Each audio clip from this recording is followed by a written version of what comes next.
mean, simple explanations are sufficient. What we have is central banks. There is a hierarchy, and it is a fact that the Federal Reserve is influential over other central banks, and that's because of the US military power, which is apparent. Everyone knows this. The US is heading NATO and various military alliances across the globe in its sphere of influence. So these are the facts, and that is sufficient to explain what's going on, actually. And that should give us hope that we can actually do something about it, and more people should know about this. So that was actually only the first step.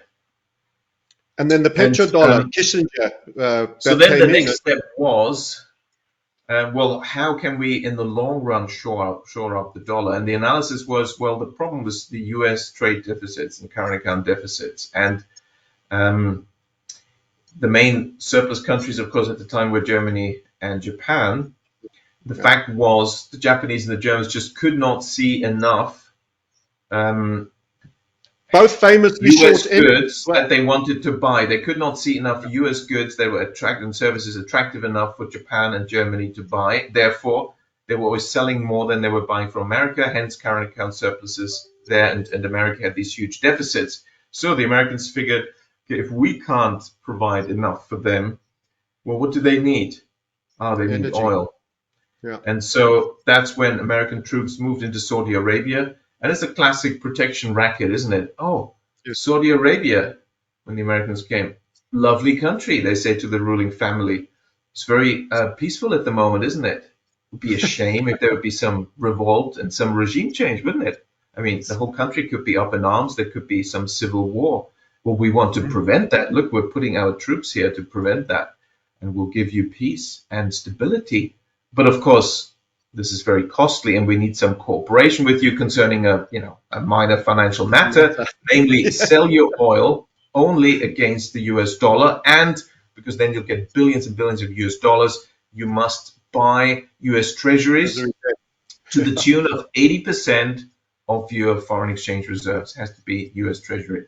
And so when they did this deal, then that solved two problems. It created massive demand for the dollar. Now Germany and Japan needed to see how they can get US dollars, because to buy oil they needed dollars.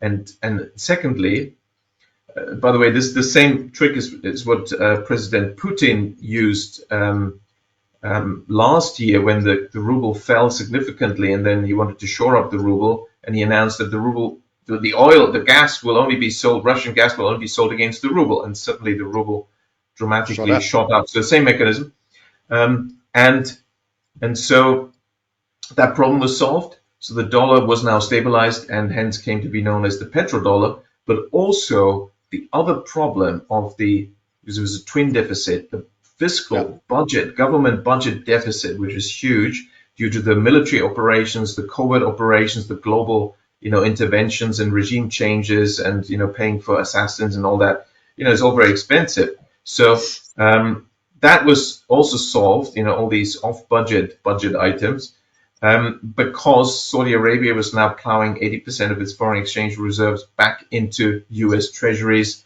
and the treasury market came to be dominated by Saudi Arabia. By the way, they rigged the figures. The statistics were not to show that Saudi Arabia was the biggest buyer.